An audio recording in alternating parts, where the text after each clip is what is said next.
I've really enjoyed getting to know a lot of folks here, but I am the CEO of a company called the Authentic Influence Group. Started my career in politics and worked in pharma and healthcare most of my career, and found that people just didn't know how to influence in the workplace. They tend to be very technical in what they do, and then they get kind of stuck. So that's what we go in and do. We help folks in that corporate environment to move up in the workplace. One of my passions, though, is teaching at Wharton. And so I teach in the communications department. I teach a class called Pitching for Entrepreneurs. And these folks are from a different iteration of that class, but I think that you will be impressed with the companies that they have started to build. And so with that, I would like to kick it over to Jerod to start with good filling. So I'll give you a minute to get your screen up. Yeah, absolutely. Just do a screen share. Oh, let me make sure that you're logged in correctly.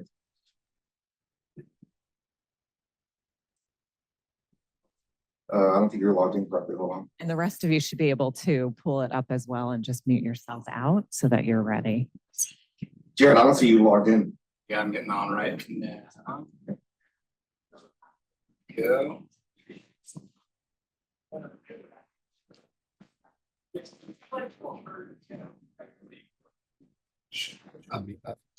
So, and when you present, talk a little bit about your background. I'll turn off all the volume and speakers because we're mic'd into the ceiling here. But we've got about 60 people online. So, talk about your backgrounds, where you are. I think you're all second-year students at Wharton, right?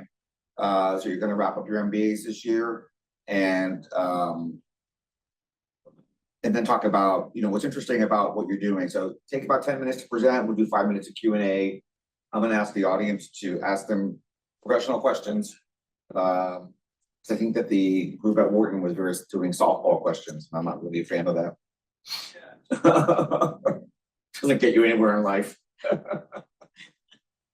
I would like that to be helpful to have the old wisdom that's, like you said, a little more critical. Skepticism.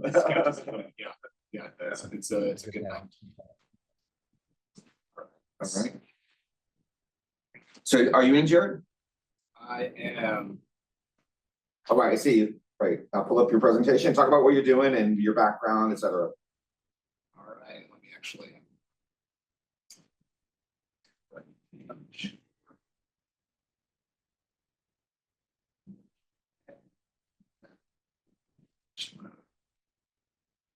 All right, so my name is Jerod. I'm Put the microphone that was close to you so that you can hear you. As I mentioned, as Marty introduced, I am a first-year Wharton student going to my second year for my MBA. I'm also the head of sales and marketing for Good Filling.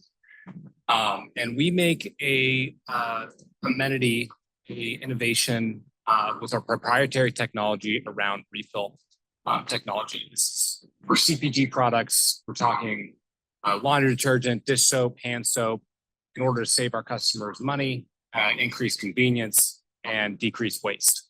I came to Good Filling from the military. I spent 10 years in the United States Navy as an explosive ordnance disposal technician. So the underwater sonar stuff, that is my wheelhouse for sure. But came to Good Filling, leading the sales and marketing team for us. And I want to just start off by telling you, to give you a scope of what we're doing, what I've been up to for the last month.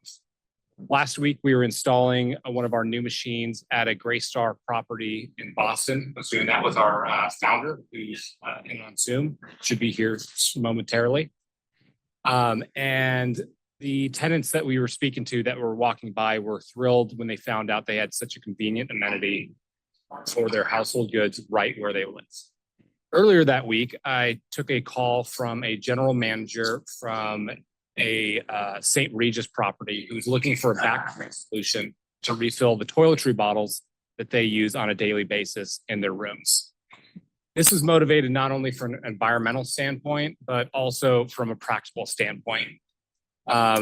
By eliminating those single-use plastics, those single-use bottles, they'll be able to save 50% on their current products. And that's also including wasted products, things like that. And then earlier the week prior to that, I took a call with an executive at a major agricultural distributor. Was wondering if we could take our machines and place them in their stores for agricultural inputs like fertilizers and treatments for farmers. And then probably the most unique call we've had is with a director from Google who's trying to get rid of their single-use plastic cups they use for yogurt in their worker cafeteria. I was wondering if we could do yogurt through the machine, and we can. So we have an extremely versatile technology, but traditionally up to this point, we've installed these machines, our zero waste machines, in apartment buildings as a sustainability meets convenience amenity. Not only does it. So maybe you can, what I'd rather do is talk about the machine and specific examples of how you're using it today. Okay. And not what you're selling for the future. So like, Okay, how is it used and who's buying it today? You know, and then we can talk about the sustainability angle. Perfect. So currently we have about 30 machines in the field up in the Boston area. We primarily service Greystar and Bozzuto brand businesses. Our machine is, we have two machines. We have one for beverages and one for household goods. We have one machine that does like cold brews, nitro cold brews, teas, coffees, kombuchas.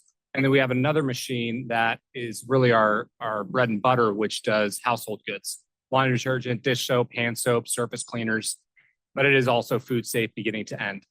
And we lease these two buildings, to these apartment buildings, as a marketable amenity for them. They always, like, the leasing offices always show off the machine. It's a very big differentiator for them. And for the tenants, it gives access to things that they use daily in a format that actually saves them money because they're not paying for packaging. So we're actually able to pass off about a 20 to 40% savings on those customers.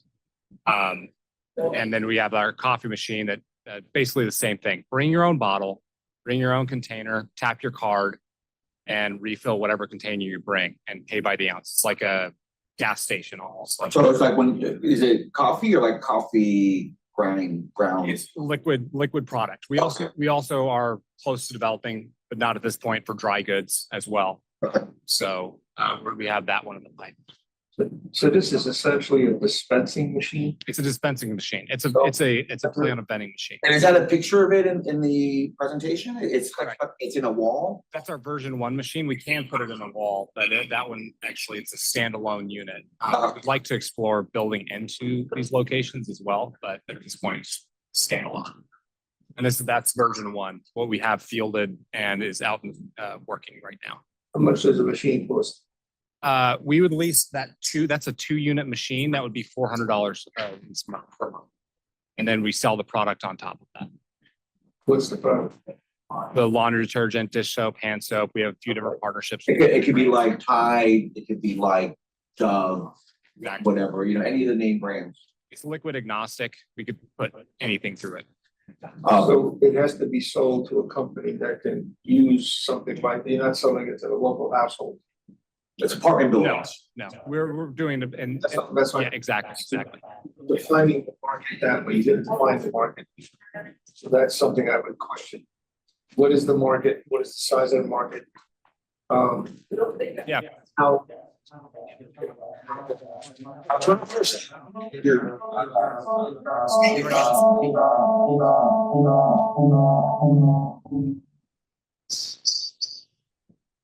Fantastic.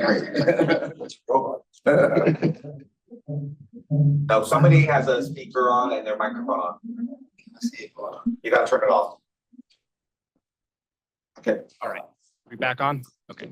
Perfect. So yes, our current market, where we are leasing these machines, one of our bigger partners, Greystar, which we're servicing about 2,000 units. Up in the Boston area, they have 800,000 units internationally. That's not counting Bozzuto, which is another huge player in that. So that is our current market. We are exploring options. There's a lot of other industries that are interested in our technology, and we are exploring those options. But that's our core at this point. The core industry are apartment buildings. Correct. Yeah. So anybody that has any real estate firm that owns apartment buildings is your market. Correct. Yes. And what do you estimate that market to be? Well, there's around 25,000 addressable buildings in the United States. that we could potentially target. Those would be our like prime targets. And then, like I said, just with like one company alone, we have 800,000. What's your current revenue? What was that? You start and what's your current revenue? We started in 2020, but in this current form, it's been the last 2 years with these vending machines. And our current revenue is around $100,000, and that's reoccurring subscription revenue. Why so little? It's been a lot of developing of this machine. We have a whole engineering team. We've developed software, we've developed hardware, all the full stack behind it. We were at one point purchasing a similar machine, but it was not adequate to what we needed. So that's when we decided to pivot for that, building that engineering. I'll leave it about that. Tons of questions I could answer. You may be covering this later. What's the unit cost? The unit cost, it's about $50,000 for us to build the machine, and that's at a very low scale. Okay, so the internal cost is 5,000, and what are you selling it for? We're leasing it for $400 a month. Then if you cover the cost of the Great, thank you. And then, how's the maintenance on this? The maintenance, right now we have them fielded. We have a pretty modular system. So like we're able to switch out pieces and parts. For an operator, it's as little as changing out the jugs of actual products about once a month, maybe once every 2 months. And we also have a app that we're developing for monitoring remotely. So if any system goes down, we're able to either solve it remotely, or we send out a technician to. So you service these as well, and that's part of the package? That's what we do in the Boston area. We are exploring options because we have expanded municipalities, New York, Philadelphia, all the way down into Tennessee. And we're exploring bringing on operators to stock their products in the machine. And then we still recover that leasing cost, and they're selling their product. How do you plan to build this company out besides organically? Like why we're How do you plan to build the company out, grow its valuation or improve its valuation other than organically? well, that's why we're seeking financing because we want to finish off the development of the version 2.0 machine. We want to manufacture 200 more of them and in place those, which will increase our revenue to about $1 million. You're looking for potential merger or acquisition candidates. That's what I'm referring to. So you can grow the company faster. So you go after institutional money instead of retail money. Right. Retail money is angel investors and that nonsense and Series A versus going after larger potential capital sources. So you don't waste your time running after capital sources. You focus on one or two large ones, but you have to appeal to that market. Right. So we are having conversations with Walmart. We're actually having a meeting, I believe, next week with Walmart to bring on a strategic partner. We're not looking at acquisition at this point, but that is definitely something that's on our minds. Where is this manufactured? Where's the product manufactured? The shell of the machine is manufactured down in Georgia, and then we assemble it also in Georgia. So you can push it out to Mexico or China or something. Exactly. So as we scale, this is that $5,000 cost. We're anticipating that is going to be reduced. What is Walmart going to do for you? We believe this model could potentially work in a retail location in a future iteration. But it's really about building that strategic partnership with products and those sorts of things. So really the access to the products and potentially brand partnerships with that. So, excuse me. One last question. Yeah, for that. So I may have missed it. What's the addressable market first? What are you going after first? First thing is those apartment buildings, those luxury apartment buildings. Your luxury apartment buildings. Yes, they have the biggest willingness. Because we're involved with a sunscreen company, right? And they sell the big jugs to anybody, like those places, with mattresses and everything. So they always have the pumps or whatever, like big ones. So that's a good market. But do you envision at some point from like a sustainability standpoint that somebody like could go to Walmart and fill up their Tide? Yes, absolutely. We think that's where the market is headed. We just don't think the market's ready for that quite yet. Right, so like you can have a wall at Exactly. Walmart with a bunch of these pumps, and in the back they got vats of all these like big giant Procter & Gamble stuff, and you could just go and fill up your stuff. Exactly. That's something we want to go down. The cost of the machine currently, and us trying to bring down our CapEx that doesn't really fit. And then I'll end on this point. I'm a firm believer that one of the trends, say, like every company in the world has been pushing labor onto us, right? It started with the ATM machine. We became our own bankers. Now we're our own travel agent, well, now we're our own. Everything self-service, Yeah, DIY. we're all friggin' exhausted because we're doing it, never checking ourselves out at CVS. So I think that that's on trend, right? So then you don't have the shipping of all that stuff. Yeah, interesting. Let's get to the next, Great, great excellent. Thank you. idea. I love Yeah, it. that's cool. Yeah, thank you. So we're gonna move on. Next, I have Cassie and Katrina. Yes. Yes, and they're from Arete for you. Am I pronouncing that right? Correct. It's just. Arete. Okay. So excellent. Do you want Mike? I need a monitor. Sorry.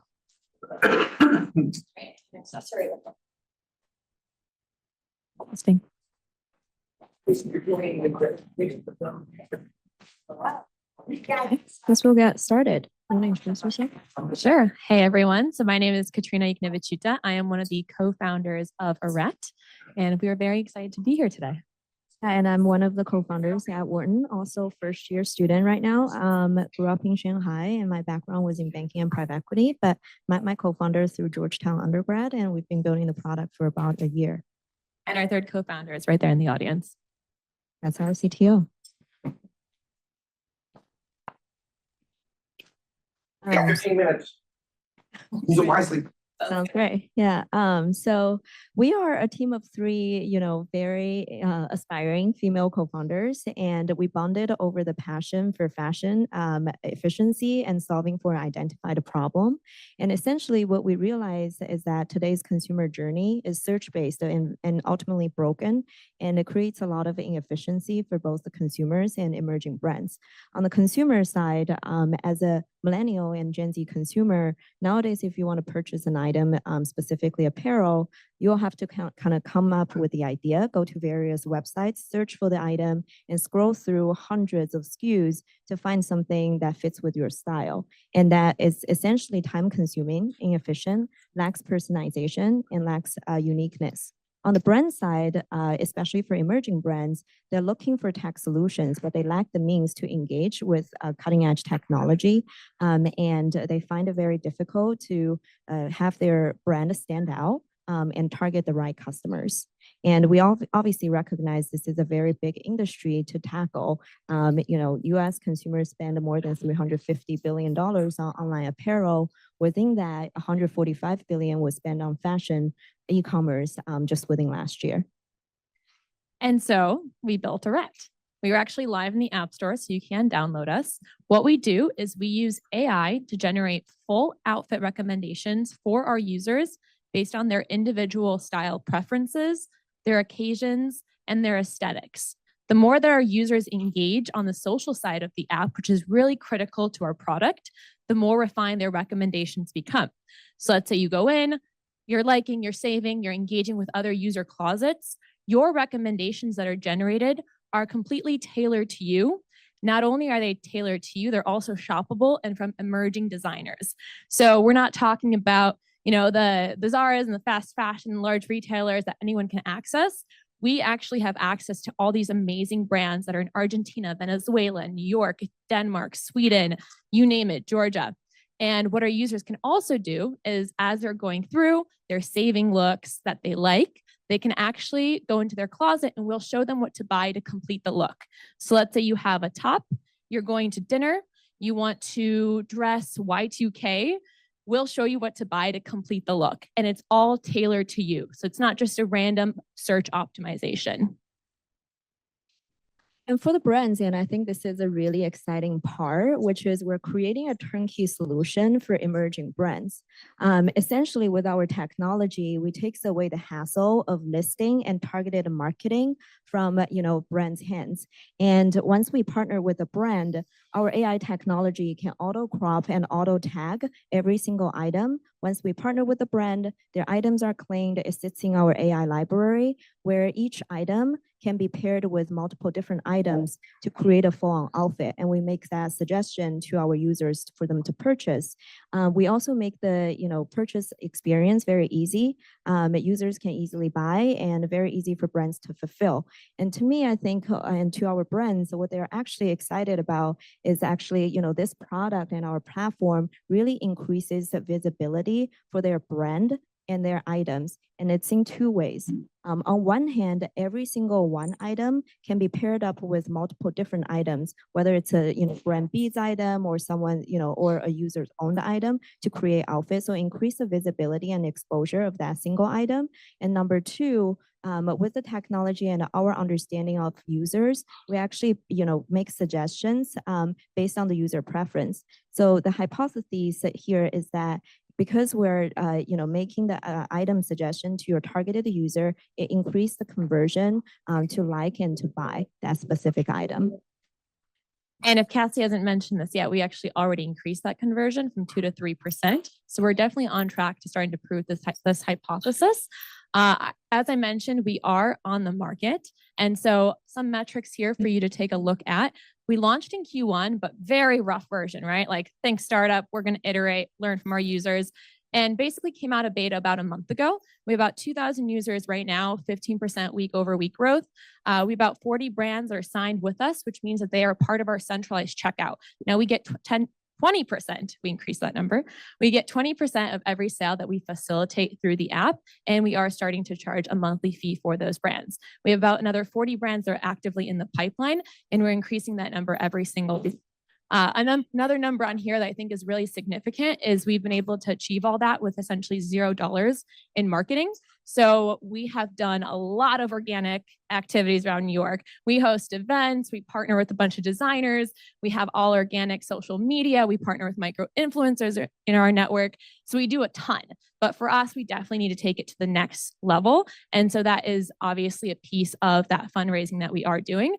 And I do want to kind of conclude here with saying, before you had retailers, right? Brick and mortar, that's how people shopped. Then you had e-commerce aggregators, which are the Revolves, the Farfetch, those stores that you guys are probably all familiar with. And now we're looking at what is the next decade of e-commerce going to look like, right? And what we're building for, this is that next decade of e-commerce. This is that tech-enabled, socially powered marketplace. So this is an AI-powered stylist. It's a tech-enabled marketplace, but it is trained to style you based on your individual preferences. Right. And so, as you said, we've gone through all of these paradigms of shopping, like fast fashion, which is terrible, right? Because it doesn't help a person develop their taste. You adapt to other people's taste, right? So you have to develop your own personalized fashion. So what you're doing is helping people find that via your alliances that you have with other people. And so who pays for all this? And also, do you guys have any metrics on your efforts so far? Like a metric sheet somewhere on this slideshow? Yeah, we have a whole data room, obviously. But how Looking for a slide. Yes, right now. I actually made one last night. I'll share with you after. I mean, I don't think it's in the stack, but our revenue model essentially is two ways. Number one, it's the typical business B2B SaaS model where we charge the brands actually $275 per month to access the community and access the technology. And that obviously is a very powerful model as we onboard more brands, you can tell. The second piece, a typical marketplace, right? We take 20% out of every single transaction facilitated on the marketplace.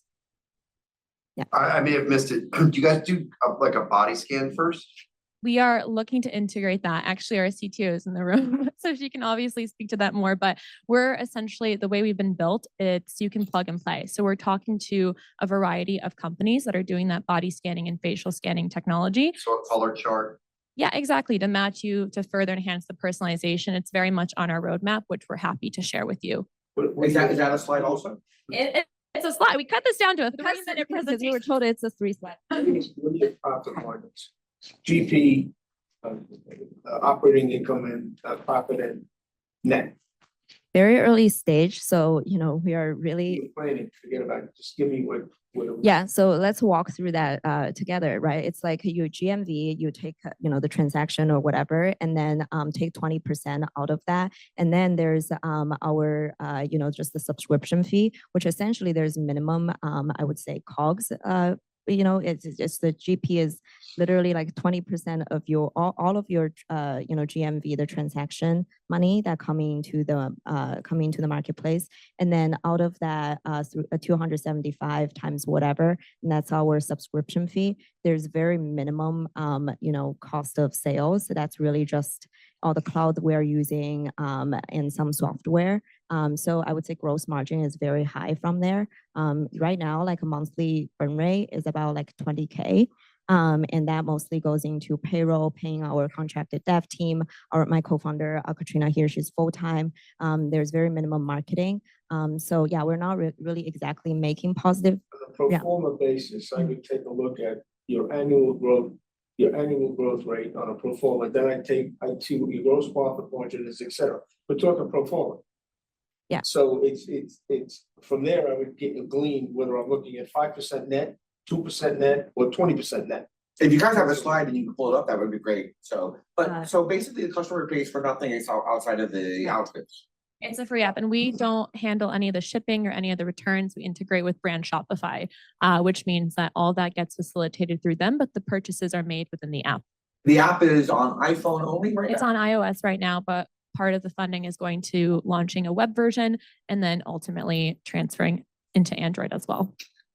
Are you with your initial customers, I guess, or clients that use you and pay for a subscription, I guess you should be telling them, monitor your inventory costs so you can tell them how much you've saved on inventory, because you're getting people who are ordering it, and then they can sort of make the bill, manufacture to the order.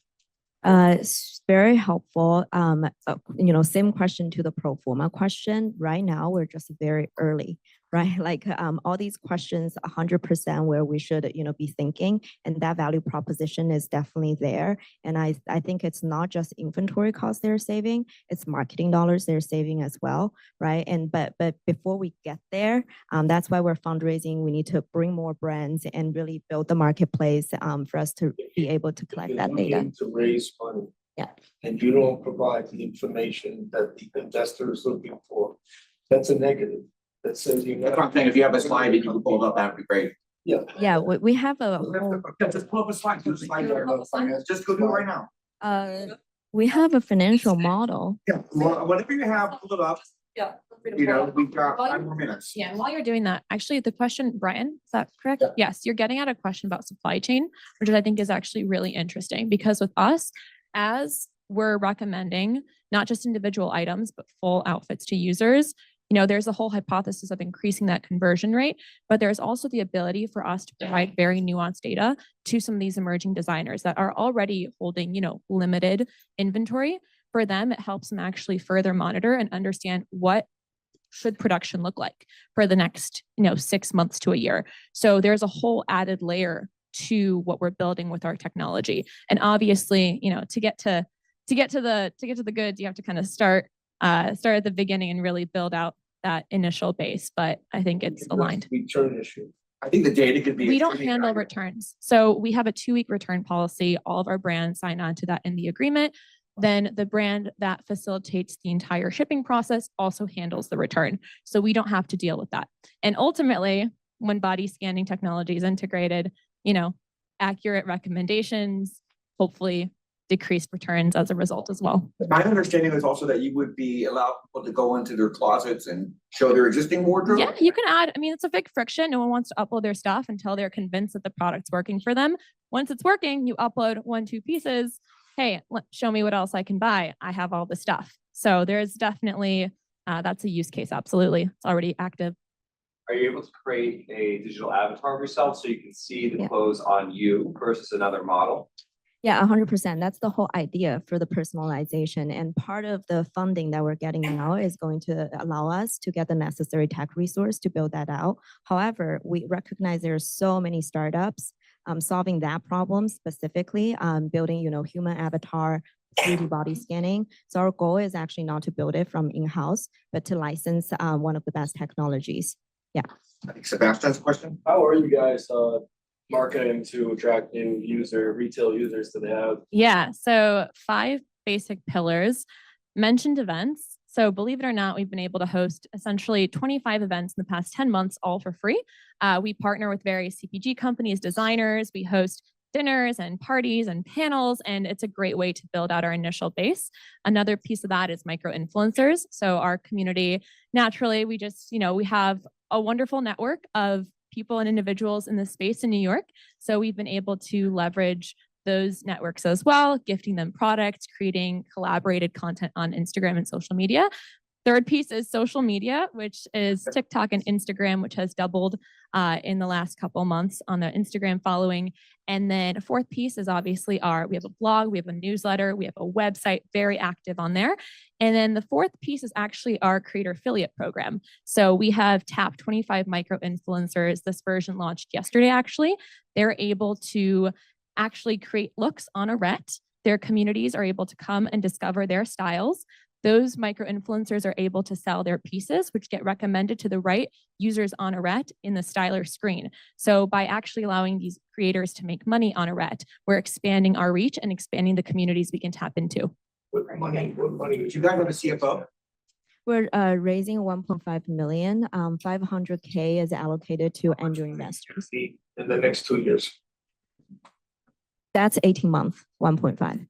Do you have a CFO? We're gonna need in the next 2 years. Is there a CFO? Cassie doubles up as CFO. So 1.5 million, what's the use of proceeds?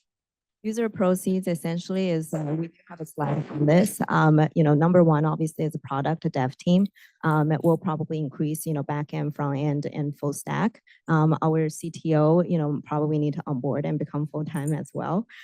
So that's one. And then we're trying to hire a brand partnership lead, which will, really help us accelerate the process of onboarding brands and also marketing. I'm gonna ask Dee to ask a question. Wait, Go after. Steve, you asked enough questions, Steve. I'm sorry? You've asked enough questions. Steve, they have an AI powered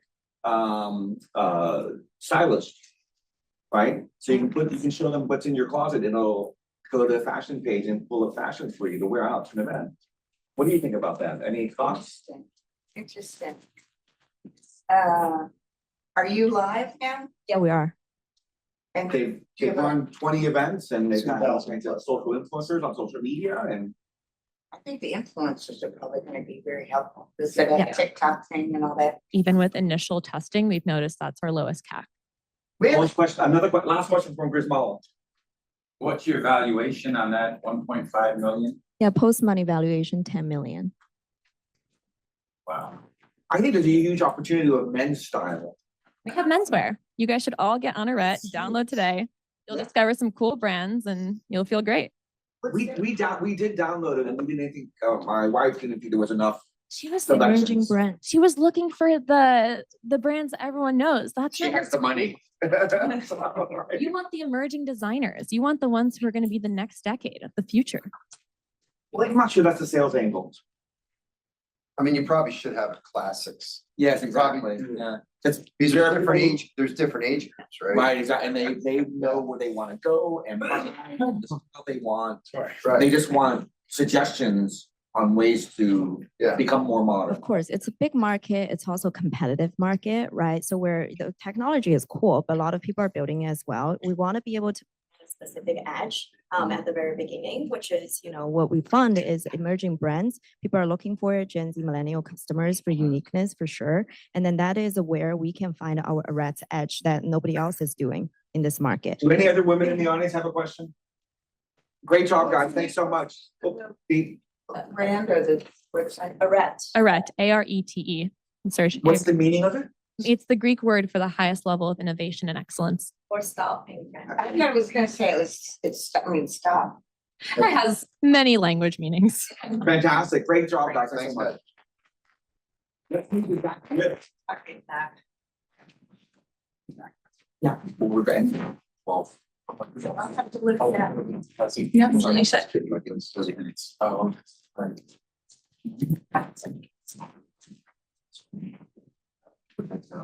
No, that's just, I mean, no.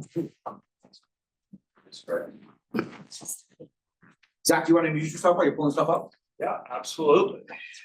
I think your evaluation. Hey, everyone. Got a broken working mic. My name is Zach Griff. I have worked in the travel industry for over a decade at this point. Really excited to share with you today what I'm building at Autopilot. And I'm also a rising second year MBA student at Wharton. And I want to get you level set on who is building Autopilot. Autopilot is backed by two of the foremost experts in the travel industry. Myself, Zach Griff, who's built a community of nearly 200,000 followers who come to me on a daily basis for travel experience, travel expertise, and trust me as a source of intel. And how did I build that community? I've worked most recently at the world's largest travel website, The Points Guy, and I even have started multiple other travel businesses, including a points, miles, and credit card consultation service. I'm also, as I mentioned, at Wharton getting an MBA at the moment.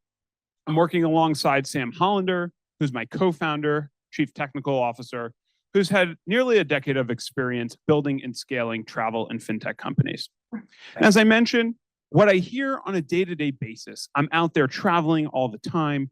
Most of the folks probably here travel a lot. The airlines, especially in a post-pandemic travel world, have made it increasingly difficult to have a positive and stress-free experience. We've seen net promoter scores with the airlines tanked to as low as that of medical insurance companies, and those complaints have soared. Now, what we're doing at Autopilot and what we've seen is that where the airlines have invested and where investment is coming in the travel industry is everywhere up to you've booked the flight. So many companies are out there. You have all your massive online travel agencies, your smaller mom and pop shops, your airlines who've really invested, especially now with the rise in AI, in making the booking process better. But what they've forgotten about is that that's only a fraction of the picture, because after you've booked your flight, that's when things start going wrong. And that's when people start having a more complex and more the issues arise. And so what Autopilot is the world's first post-booking travel management platform.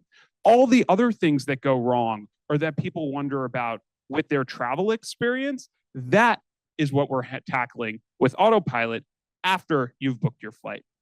And now we have to start somewhere because we want to grab traction, get people onto the app really quickly. And we're starting with our first feature set, which is what we're calling the lowest fare guarantee. Most people don't realize, despite asking this to us as our top question that I hear every single day, most search question out there, when is the right time to book a flight? The answer to that, thanks to recently announced policies by airlines, is that you can book a flight today and get a credit for the fare difference if the flight goes lower in price. Most people don't know that. It's a phenomenon that started during the pandemic when the airlines recognized that they're adding additional flexibility is something that that helps travelers convert on the margin to making those last minute or to making those bookings. And so with lowest fare guarantee, what Autopilot does is it imports your flight reservations, it tracks your flight prices in real time, and anytime a difference in fare is identified, it automatically rebooks you, grabbing you the lowest fare and the travel credits generated automatically.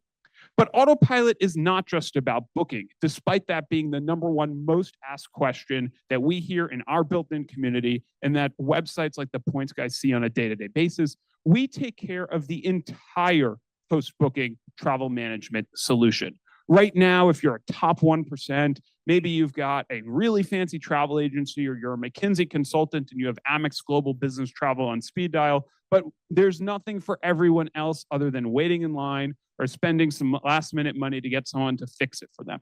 What we do is from the moment you've booked the flight and the flight is in our platform, we take care of it. When you get to the airport, a airport departure guide shows up. based on what credit cards you have. So whether you can get into the Amex lounge or the Chase lounge, or hey, your flight was delayed, we can get you rebooked faster than waiting in line using the same global distribution access that an airline agent would behind their screen. Now, how do we do it? Well, it's one-click flight management.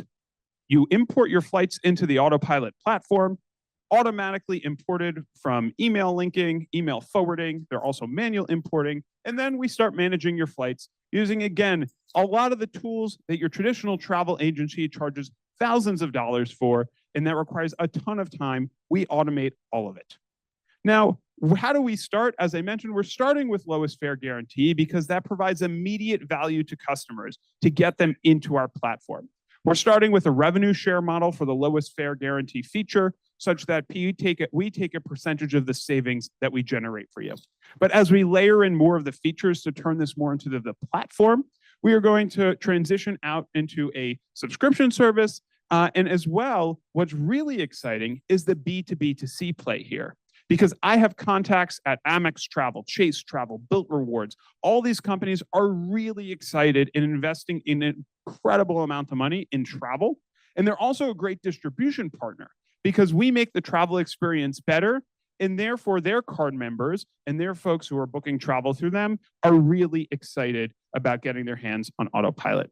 Where we are today is we have our lowest fare guarantee feature out and working with 35 people who've saved over $1,000. We're in what we're calling closed beta, and then in the next few days, actually opening into a more open beta so that more people can get their hands on Autopilot. We've obviously completed things like strategic customer discovery, and to really help fuel our growth, we are raising a pre-seed. And now part of the keys to the castle, sort of, is this access to the global distribution system. Global distribution systems are how we can tap into all the data with the airlines, and that is a pricey subscription that we need access to. So as part of that, that is one of our key uses of the pre-seed money that we're raising.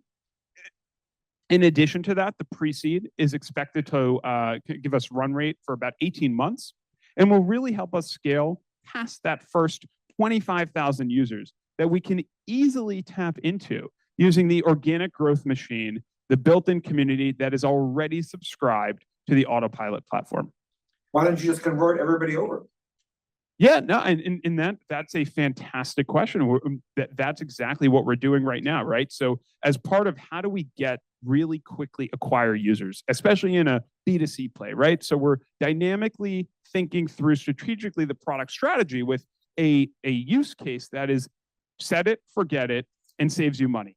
Easy reason to sign up for it. And then, of course, we're also working with within the community that we have already, where these are the people who are telling us, these are my pain points. This is what's wrong with the travel right now. And then we're building solutions for them such that it makes that conversion so much easier. Yes. I think well, you maybe have already done this. Go to the corporate travel. Yep. Yep. JP Morgan. Yep. JP Morgan, they're booking Goldman people all the Sachs. time. Absolutely. Save money. Yep. Bingo. Home run. Absolutely. And so Test that you go to the European arms because they spend so much more money on travel Yep. at a premium rate. Absolutely. And that's built into, because one of the things that's really exciting about Autopilot is we already have so many people who are excited to get their hands on it. Our wait list is incredibly long. There are people who are already subscribed from a consumer perspective. Because ultimately what we're trying to do is revolutionize this post-booking experience, starting, of course, with saving people money. And of course, agreed. I think that your small, medium-sized enterprises, those folks who aren't already paying thousands of dollars for the Amex Global Travel or the Concur travel solutions that are already out there, this is the platform for everyone else. And so absolutely, it's one of the growth drivers that we have here. And for sure, we're working on it, I would say. I mean, when you're ready, I wouldn't go until you. Yeah, well, exactly. And that's exactly why we're starting with consumer, because we have this marketing, engine that's built in. Kind of exactly. Yep. I just want to make a couple observations. So you guys basically are a dashboard for the consumer. Absolutely. And a dashboard that just as well can be white labeled for the folks at these medium-sized businesses, or even for travel agencies who are mom and pop shops who don't necessarily know the intricacies of flights and the flights experience nearly as well as our algorithms do. And yeah, this all, I mean, it's a Yeah, platform yeah. in theory, but second observation, it's too little money. In what sense? You're only asking for $250,000. I mean, it's too little. Yeah, no, for sure. And you know what we're thinking about here, right? Is this is a pre-seed. This really gets us to get that big first tranche of customers to really prove out that this is something that people want access to, but followed quickly after we get to that place and move from this closed beta to open beta to more public launch, very quickly then to a seed round where we're talking much more money. Is it 2 people right now and you bootstrapped everything? Yep. The other thing is cruise ships. Often if you book this year for next year, the price can go down closer to. Yep. Cruise ships, it's interesting because one of our other growth verticals that we're really have our eyes on is hotels. Because hotels, like cruises, also pay really high commissions, but hotels, there's more flexibility. When someone books a cruise, yes, there is that last minute drop in price, but that doesn't mean that you can go, if you already have it booked, and claim the difference between what you paid and what the new price is. Yeah. What are you doing when you rebook? Do you have the information of the preferences of the traveler? Yeah, absolutely. So as part of the Autopilot platform, the onboarding process, especially for someone who forwards their confirmations for us, we already know we are not touching seat assignments. We are keeping you on the exact same flight. This isn't like hey, we cancel. This is just a credit for the difference in fare for the exact same flight. But as part of that, right, so this is a platform. So for instance, I talk about the booking experience. Autopilot also has what we're calling the seat monitoring feature. If you're a aisle seat flyer and you end up in a middle seat because that's the last one that's available on the flight, 20 to 30% of seats within 24 hours of departure get changed, people get upgraded, people cancel. We automatically, using the preferences that you have, reassign you that aisle seat. If you're an aisle seat flyer and a middle seat is all that you've booked, or maybe you're with a family and you're not together, and we'll know that that's part of the algorithms. What's the percent of the amount that they get back that you take? So as a startup, obviously we're testing. Our current hypothesis, what we've seen from the data, is people are comfortable taking about 20-25% of the savings with a cap, so that if you're taking a business class ticket and it goes from 5,000 to 4,000, we don't necessarily. I mean, yes, we're saving you a lot of money, but people are more comfortable knowing that there's a cap. What do you mean a cap? So that if you take a $10,000 business class ticket and it goes down to 5,000, we're not going to take 20% of the $5,000 savings. Is that realistic? It goes from. Yeah, no, absolutely. Wait, why not? Well, if you do some of the adventure travel tours, on cruises, everything costs $10,000. Why wouldn't you take and save them even more? No, absolutely, because the credits that are generated, this is not cash back to your credit card necessarily. This is credits with the airline, for instance. So, if you've got an American Airlines credit, what we've seen in the data is that there's a range. Obviously, our target frequent flyer community, they value that credit really highly because they fly with the airline. But we want to make sure that we're not pricing this such that, hey, the credit is equivalent with cash, for instance. The question here is from the audience. What's the IP, intellectual property? Yeah, so IP is all in-house built. The software is up, running. Would love to continue the conversation with anyone here who's interested. It's all ours. And as I mentioned, as part of this pre-seed, one of the big drivers that we're looking for is access to the global distribution systems. Right. So do you have any patents or?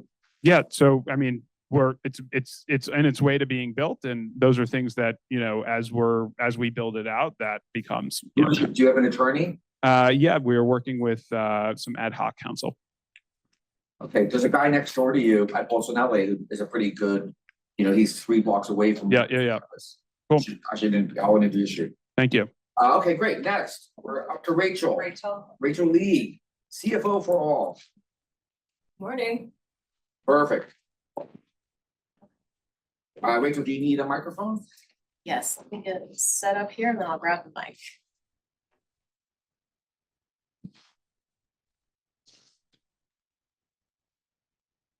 You know, it would be great if you could do cruise ships because that does go down and Yeah, it's dramatic. any kind of adventure travel, like I knew somebody that these crazy bike trips. Maybe you you know? could figure out a way to negotiate. Yeah, I mean, maybe that's like, That's thousands of dollars. and it's interesting, and not to take any more time, right? But we can talk more, but the airlines, all these travel companies love this because in a post-COVID world, this is a conversion opportunity for them. When they have someone with credit, that turns either into breakage or into conversion. And so that's why they've made these customer-friendly policies, because it then leads to, Get a credit you wanna spend. Yeah, you guys can talk offline, Rachel. Super cool, Zach. Good morning, everyone. I'm Rachel League. I'm the founder of CFO For All, a centralized financial analytics and educational software that's informing strategic decision-making and improving business outcomes for early stage companies. So I'm a Wharton MBA, as Marty mentioned. Marty, thank you for the invitation to join you today. I just finished my first year in the MBA, but prior to that, I had studied finance and accounting undergraduate at Georgetown University. And then I spent 5 years in finance working at BDT Capital Partners in private equity before moving earlier into the investment cycle to venture capital at Harbinger, where I was investing in female-founded consumer packaged goods businesses. And it was in working with these innovative founders day in and day out as their board observers that I was seeing a consistent problem. They were very heavily reliant on their outsourced CFO consultants who were frankly using cookie cutter solutions and not really addressing the unique needs of their businesses. This was leading to poor forecasting and liquidity challenges. The bottom line is that businesses need tailored financial solutions to see their businesses succeed. However, with less than 10 million of revenue, very few small businesses can afford to have an in-house CFO, which is where CFO For All comes in. We are providing not only a diagnosis, but also a prescription to improve your company's financial health. And we're doing this via a centralized analytics platform that's pulling in all of the relevant business and financial information from a variety of platforms into one centralized location. It's using AI to help synthesize and analyze not only the historical performance, but also provide proactive solutions and suggestions as to how to grow your business going forward.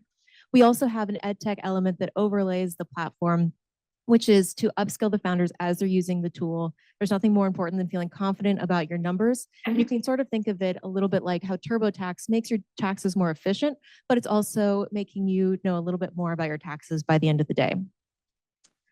So we see this as a win for all stakeholders in the community, not only the founders who are bringing their better products to market, but that's helping consumers with better products and then investors who are seeing their portfolio companies succeed.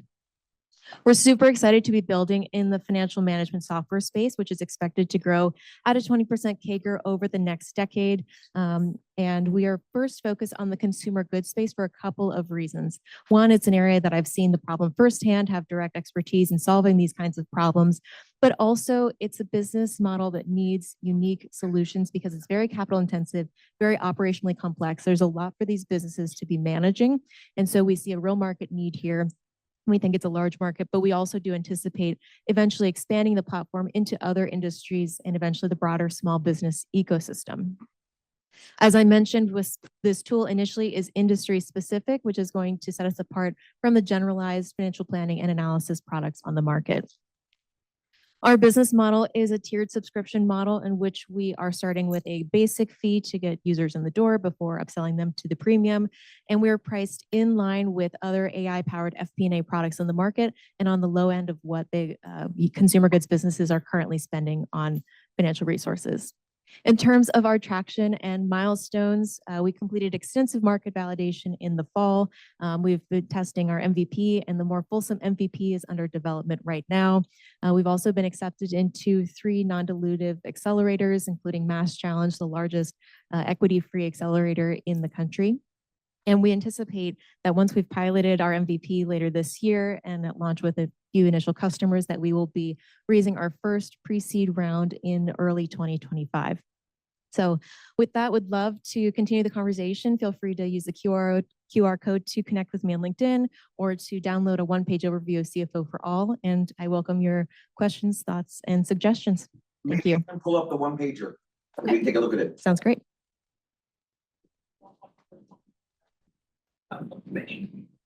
Additionally, if anybody works with early stage consumer goods businesses, would love an introduction to them just to discuss ways that we can better refine the product to make it most suitable for their needs and potentially maybe even have some initial customers from that. How much are you raising? So right now, we're not currently fundraising. We're working on building the MVP, but in early 2025, we're expecting to raise about $1.5 million, and that'll be focused both on product development and marketing efforts. Are you able to be part of another accelerator or just, how does that work? Yes, yes. So currently we're in 3 right now. We're in Penn's VIPX, University of Pennsylvania's VIPX. We're in the Pennovation Center's Pennovation Fund, and then Mass Challenge is based in Boston. So that's just for the summer. As I know of one. Yeah, no, would love that. One I know specializes in software as a service. That would be fantastic.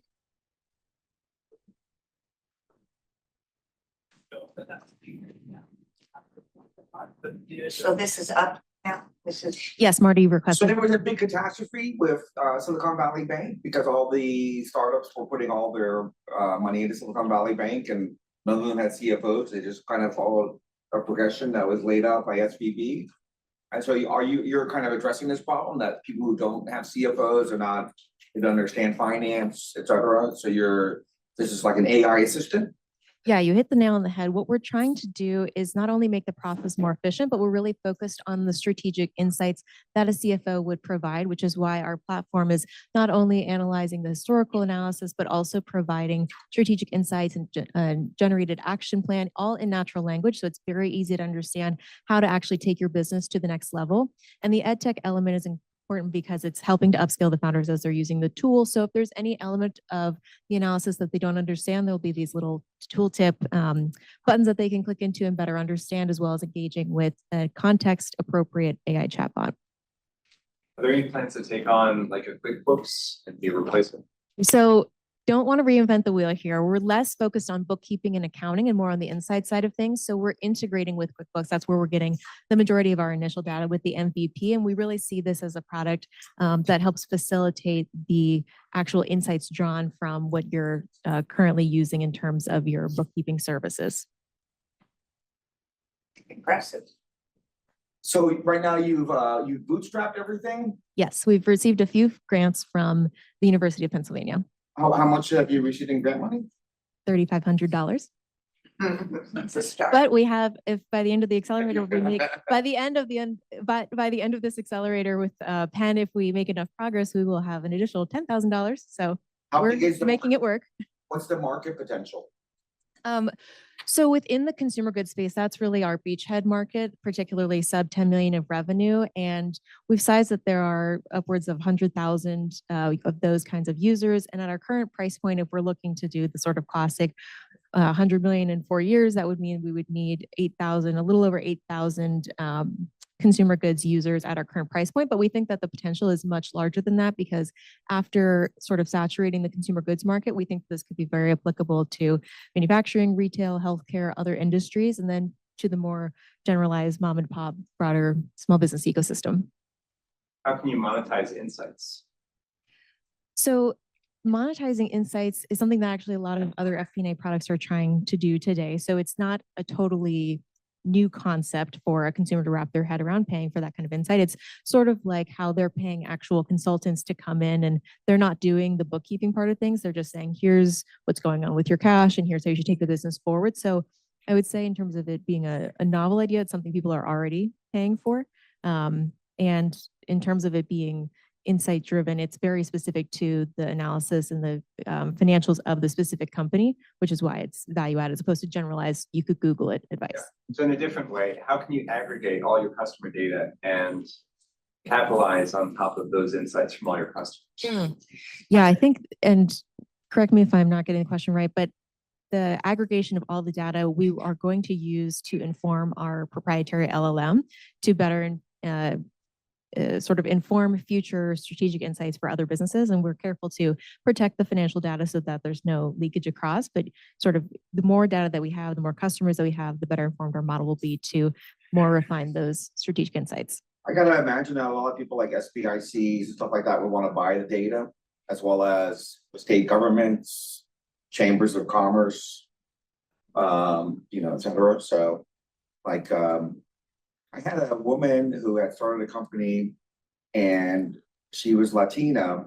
She went to Penn and she said that she raised like $1 million of loans just by going to a funding center that was in an African-American part of Miami, because there was no startups coming out of that area. So she was like a couple miles away, but she did all her applications there and she was able to raise $1 million. So I mean, there's people who would buy your data, and then there's about the insights that you guys provide. I mean, is this gonna be like a McKinsey in a box sort of thing, or? I think that's an interesting way to put it, a McKinsey in a box. I think what we're trying to do is not charge McKinsey prices for the insights that are hopefully at McKinsey level, but think of it really as your partner in crime for better understanding your numbers, really feeling like you as the founder can walk into any meeting and speak confidently about what's going on with your business. As you guys know, any VC that has a company in the room, they don't know their numbers, it's pretty challenging to get funded. And so trying to just also inspire the confidence in the founders. And I think that really taps into the emotional part, which I think will actually make our platform much more sticky than just providing the strategic insights. Because if you feel confident and this is what's giving you that confidence that you are sleeping better at night, not so much worried that your business is going to go under because you have a real handle on your cash flow, that's a business that people will continue to pay for. I have a thought. Correct me if I'm misspeaking, but I think that in the healthcare world, specifically, medical devices, they're founded by doctors who really know what they're doing. They know how to make the device. They come up with a great discovery, but they haven't a clue about finances inevitably. Yeah, I think that would be a great focus. I totally Simply right where you are. Right. And exactly. Yeah. Philly is big on health tech. I completely agree. We're focused on consumer goods to start because there's a similar problem. It's great product innovators. It's a lot of creative types. And I see myself as a creative type. So I empathize with them and needing that support. And, if they didn't get to go and study finance and accounting for 4 years, it's very reasonable that they don't have that full plethora of skills to apply to their businesses, but they do have great product ideas. And so it's trying to give them the support they need to bring those great products to market. And I could see this very much paralleling into healthcare as well, where they, again, have great products they want to bring to market, but they just don't have the right support.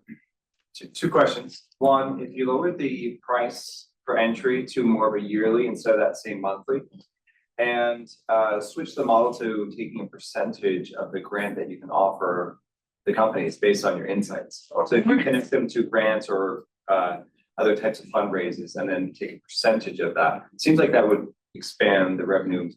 Yeah, I think that's a great idea. And we've been thinking on a couple of different partnership avenues also with banks for if they're going to raise an ABL or take on a revolver, because for our initial MVP, we're really looking at the total cash flow, your total liquidity. It's not just the cash you have in the bank, but what you could draw down on your revolver. And so it could also have some proactive suggestions around, perhaps you'd raise and here are some rates and here's how that would potentially influence your cash flow, things like that, to also maybe take a percentage of the almost like a referral fee. And then thinking also about venture funds could see this as a really useful tool to suggest to their portfolio companies and or use themselves to have a better handle on what's going on with the finances of their businesses. But my second question is, are you using this actively for your own company development? So yes, currently we are in the MVP stage. So we've done some initial product testing, and here I'll flip back over to the other just so you can get a quick visual on what we've been working on. But the product is not currently launched to active users, but in the meantime, we are planning to do also some almost like Wizard of Oz type consulting while the product is being built to show people what the value add would look like. And I'll pop the one pager again. We have time for one more question. Shelly, do you have a question? Does something need to be fleshed out in this presentation? Yeah, maybe you can speak a little bit just to the IP as well. Yeah, happy to. So currently all of our tech is being built in-house. We have 2 technical interns who are with us from the University of Pennsylvania, a data science master's student and an undergraduate comp sci who they're both very technically talented and are leading the in-house development. We are working with Dwayne Morris to ensure that from an IP perspective, we are fully covered. But yes, so we have that underway. And then I know in the back you wanted to see, or I proactively offered a quick view, but here were some of the initial dashboard views that we were doing market validation with. and then develop sort of a MVP 1.0 version. And then this is the current cash flow analytics and insights wireframe that we are actually working on actively building, but would love to be able to connect with you all to continue the conversation as I know we're wrapping up here. So again, feel free to scan my LinkedIn and or download the one pager here. Would love to chat more. You must have old classmates who are from McKinsey or Bain. You might want to recruit one to join you and. Yes, I definitely have lots of classmates at Penn who are of the consulting world, of the finance world, and would definitely love any talent if you know someone who's interested in the intersection of fintech and edtech who maybe wants to join a startup. Yeah, so any observations, any thoughts here in terms of what this group of Wharton students has presented? I think they all have to think bigger, ask for more money. And, yeah, right. Well, the only thing that they left off is the talking about the exits and how the investors get their return. That And their timetables. and timetable, and that should be Right, what's the duration of the investment? should be included in everybody's presentation. I think execution really matters, like a timeline. So any other thoughts, Shelly? No, I mean, I think everybody did an excellent job. I think you got a sense, hopefully, of what it's like, a level up from Wharton when you're really in front of a. Maybe 5 or 10 levels up, but yeah, sure. Yeah, exactly. So, yeah, so hopefully it gave everybody a good chance to connect. And I know you've all probably made some great connections today. Thank you, Marty.